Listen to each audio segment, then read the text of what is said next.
Let me ask you something.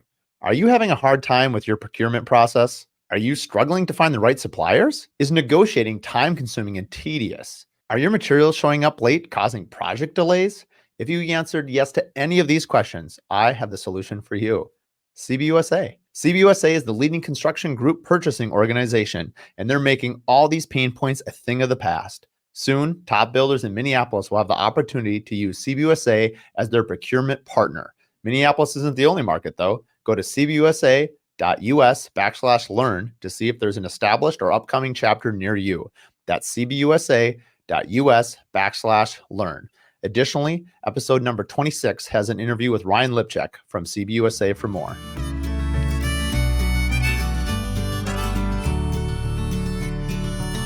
Welcome to the Curious Builder Podcast. I'm Mark Williams, your host. Today's question for our Q&A session is, who is the most influential person in your life and how have they impacted you?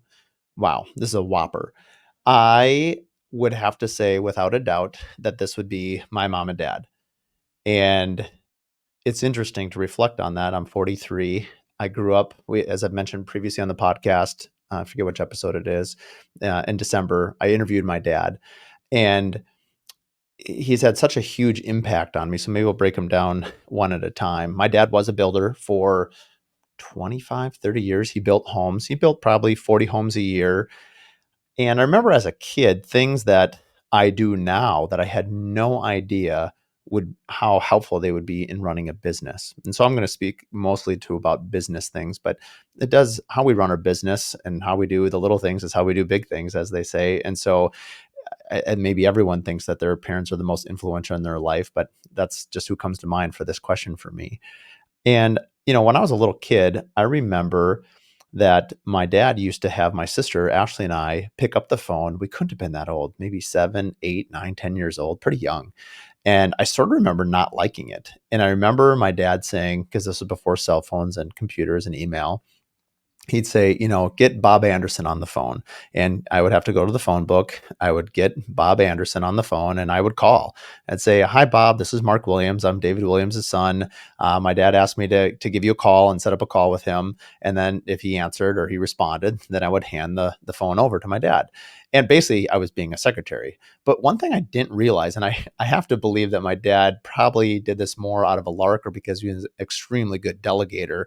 I don't think well, I have to ask him. I don't think he was quite this smart to think that like, hey, 30 years from now, these interpersonal skills will benefit you greatly in talking with people. But regardless of his intention or not, it taught me so much about how to engage people, especially strangers. And, not to really ever be afraid. I think after you start cold calling people as 8, 9, 10-year old, you kind of can talk to anybody. And oddly enough, when I had one job other than having my own career, out of college, I had a lawn mowing business in high school that I sold. And then when I was in college, after I graduated, I was a 1-year copier salesperson. And cold calling is a huge part of it. And I remember them saying that, one of the biggest problems that people had was to call people. And, they wanted you to call like 50 to 70 people a day. And I remember trying to calling 100 people a day. And I remember sort of thinking it was a personal challenge, but I wonder if I could have done that had I not had sort of that training as a young kid. Anyway, just kind of a funny memory. So that was a memory for sure that even now, calling people, I certainly email a lot. We're just in the day and time where it's very convenient to email people. But I actually start my sales process that way, that the first thing that when I get an email is I will do a 15-minute phone call with somebody. And I find that you can sort of disarmingly ask them about their budget in a very, comfortable way, not aggressive. And, ultimately, if they can't, we're both parties, both the person who's trying to build a house or remodel and me as a builder is trying to get to as quick as possible. Is this the right person without wasting people's time? And it's respectful. I think, there's a part of me that was like, oh, something has to take a long time. And there is a nuance to that. Obviously, you don't want to rush people, but I don't think respecting people's time is a negative thing. And I think telling them that is making sure you're genuine about it is in that first 15-minute phone call, addressing things and saying like, what kind of budget are you looking for?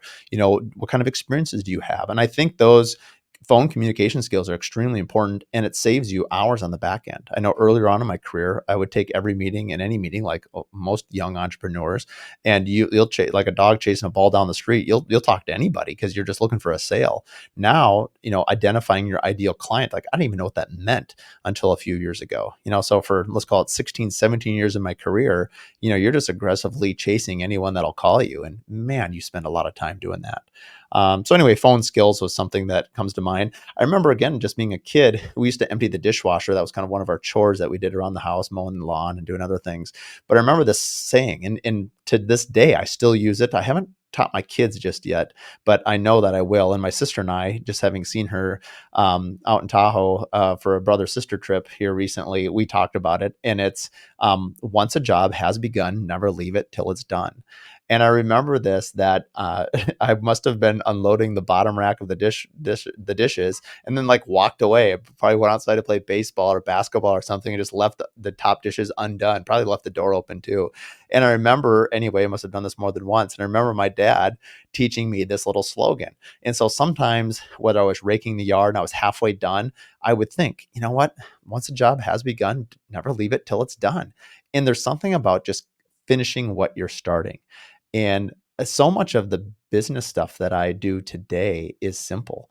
And, if my kids have any interest in owning a business of any sort, whether it's building or not, I think most of the things I'm going to teach them are probably not going to be rocket science. Most of the stuff is going to be pretty simple, like that. Another one was my dad teaching me very simple business stuff. And this stuff all sounds super easy. Maybe people are rolling their eyes at this, but honestly, a lot of business is simple. It can be simple. Doesn't make it easy, but it can be simple.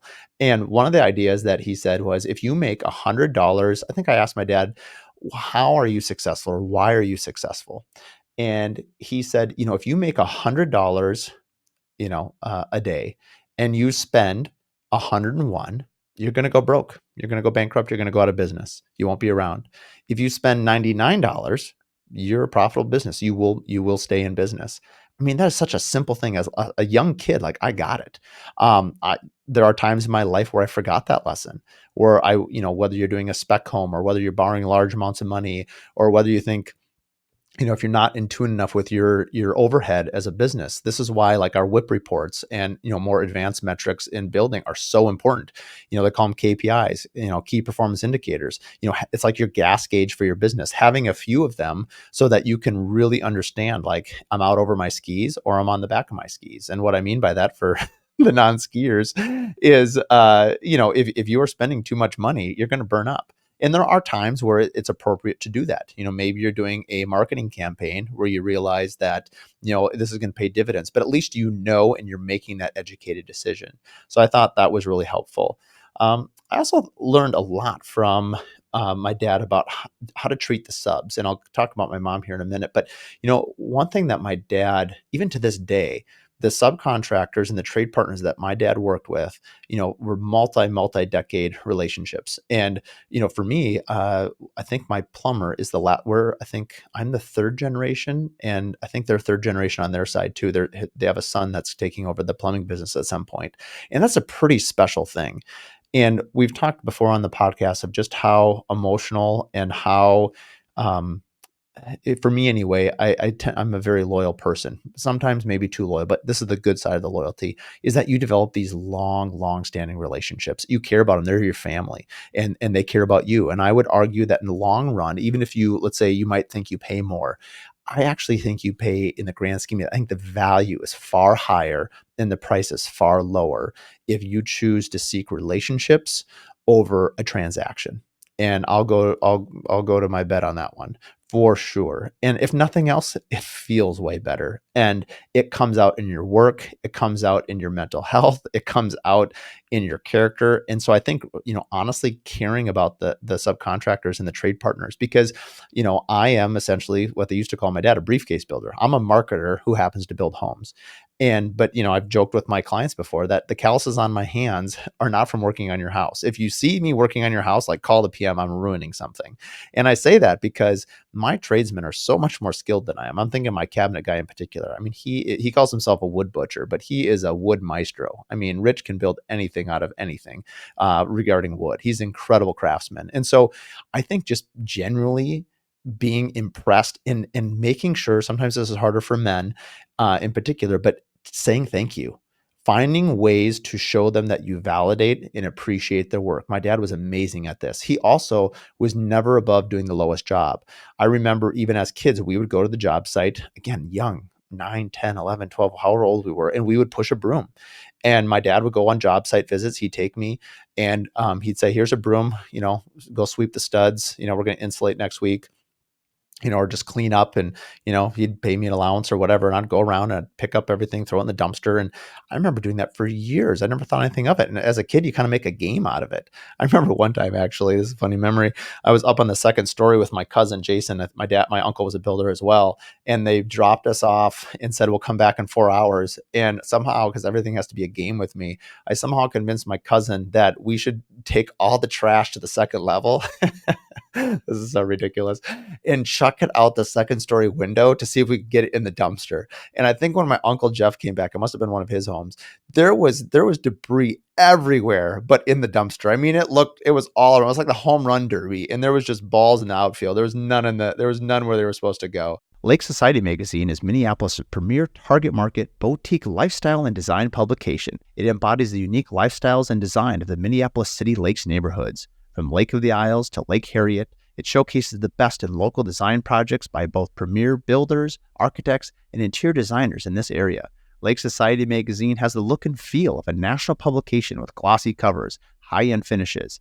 It's mailed directly to upper bracket single-family homeowners in the City Lakes area, and it's the perfect local coffee tabletop publication. Subscriptions can also be available through the website lakesocietymagazine.com. Additionally, publisher and founder Karen Steckel has over 27 years in the local magazine publishing industry and has a passion for high-end photography and quality graphics. Her commitment to quality, visual simplicity, and beauty are strongly reflected in her beautiful Lake Society magazine. Yeah, I've digressed a little bit on that funny memory, but pushing a broom and then having the trade partners see like, wow, the boss and the boss's son are just cleaning up our scraps. Like, and you didn't think that would make an impression that the subcontractors would clean up a little bit better. And Dad didn't do it to show; he did it because he actually just loved being on the job site, and it was something that he could do to make his trade partners work easier and better and take pride in what they do. The hard part that I have now, because I would like to do that, is just time. And I sometimes struggle, or I struggle a lot, because I would love to go to the job site and clean to show them. But I'm like, I know they also depend on me to make a sale. And I'm thinking, well, okay, if I spend 2 to 3 hours doing that, would I be better off doing 2 or 3 hours, trying to get a client or do some marketing? And anyway, maybe I should rethink that. And maybe it's more important that they see me working in the field. I know sometimes when I do a year check-in with my trade partners, they often say they wish they saw me more, which earlier on in my career, they would see me. I see them on the site walks with the clients and things like that. But, when you're not as big of a company, you spend more one-on-one time with each one of your subs. And so I think that's important too. And finding ways to do that. That was something else my dad did that was amazing, is every year we would do a barbecue and kind of a softball party. I remember being older, probably, high school at this time.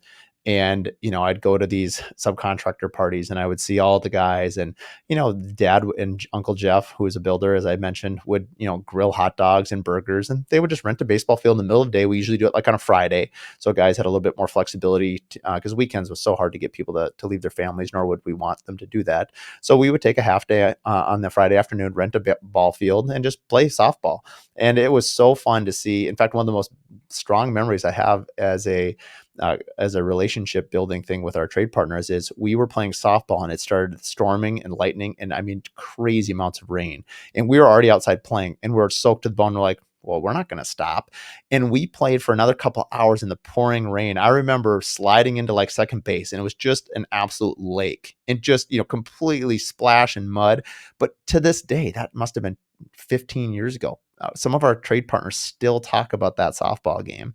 So I think just showing genuine care is one of the things that I learned. And that's why my dad was so influential with me. And even now, I mean, I'll still sit down with my dad, once or twice a month for coffee and just chat about business. He's been a huge mentor to just bounce ideas off of. And I think he's also given me helpful perspective at certain points in my life. He said, you're working too much, or you need to take a little more time off, or, don't get too big for your britches. That was just language that he would use.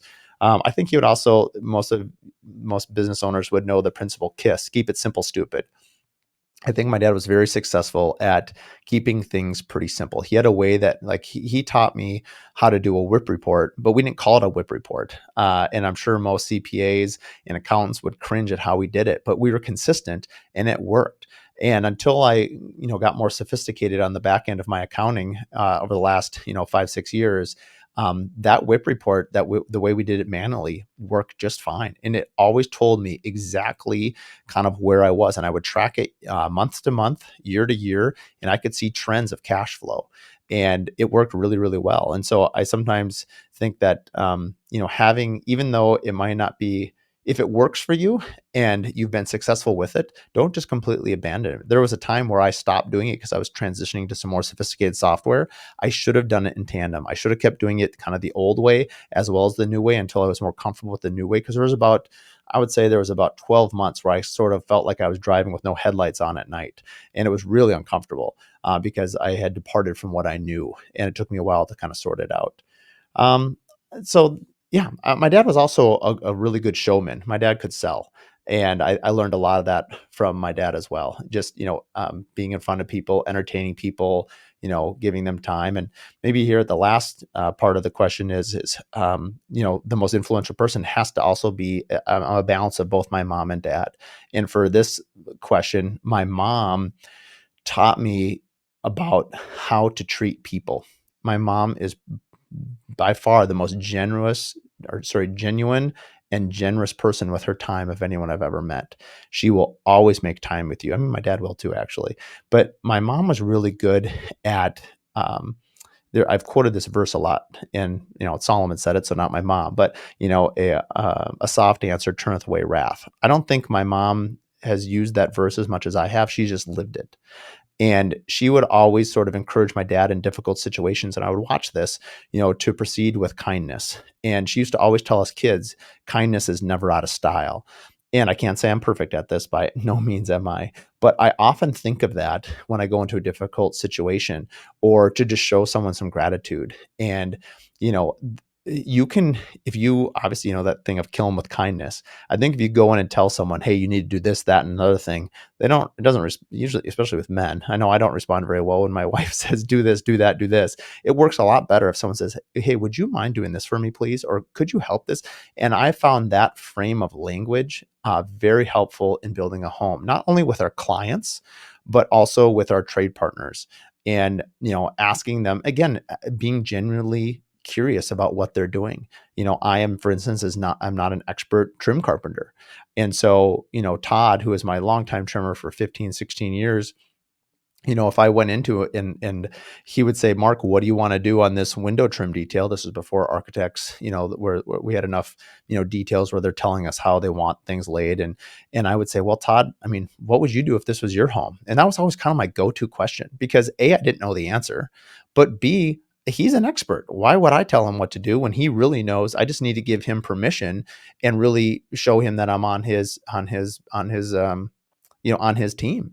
And I think people really blossom when you ask them for help. And that was something that my mom taught me. She was really good at asking people for help.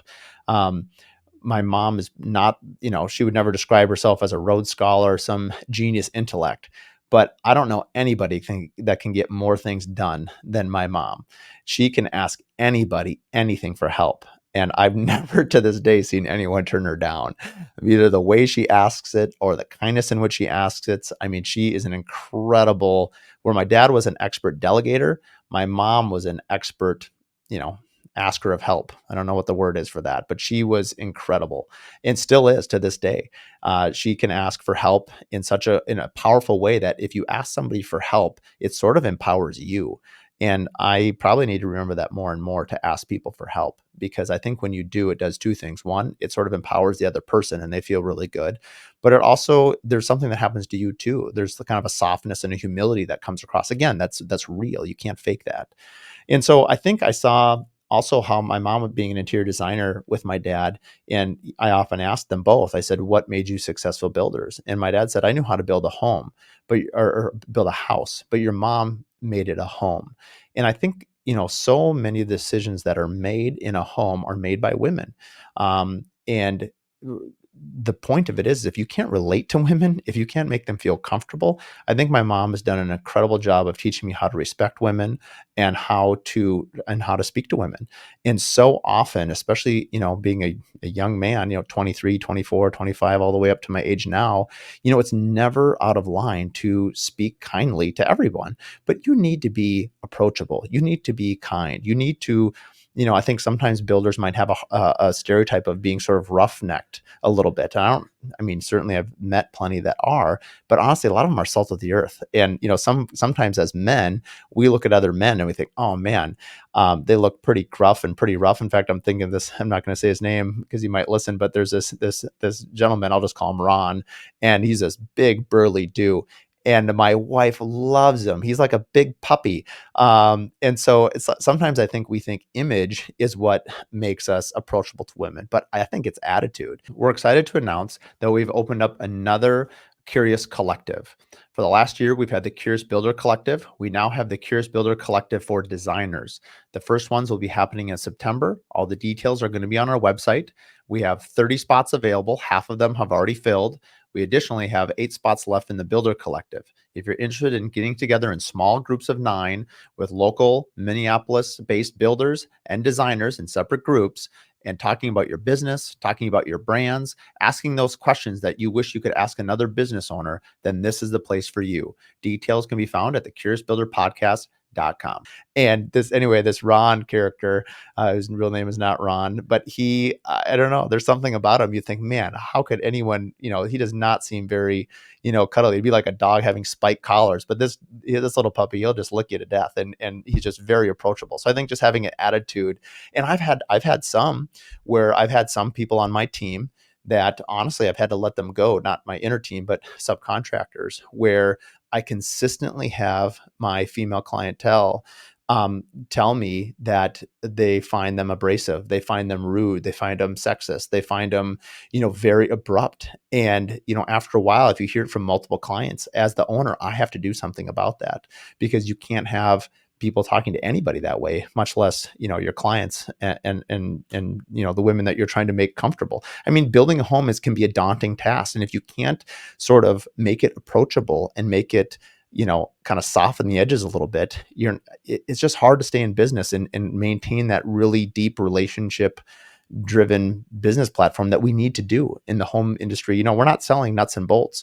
We're not selling, water bottles and tables. Not sure why probably because I'm looking at a water bottle and table is coming up with that analogy. But when you're building a home, like, you're going on a journey and you're spending a lot of time with people. And so anyway, those are just some lessons that come to mind of how my mom and dad have, I guess, been the most influential people in my life. There's a lot of other people I could give credit to, but it'd be pretty hard to beat those life lessons that I've been able to use and apply to my business. So hopefully this was helpful, and we'll see you next week. Thanks for listening to the Curious Builder Podcast. If you like what you listen to, please give us a 5-star rating and write us a review. It really means a lot. It's a great way for us to just understand what you like about the podcast and what we can keep doing. So like and review, and please share with your friends and family. Find out more at CuriousBuilderPodcast.com.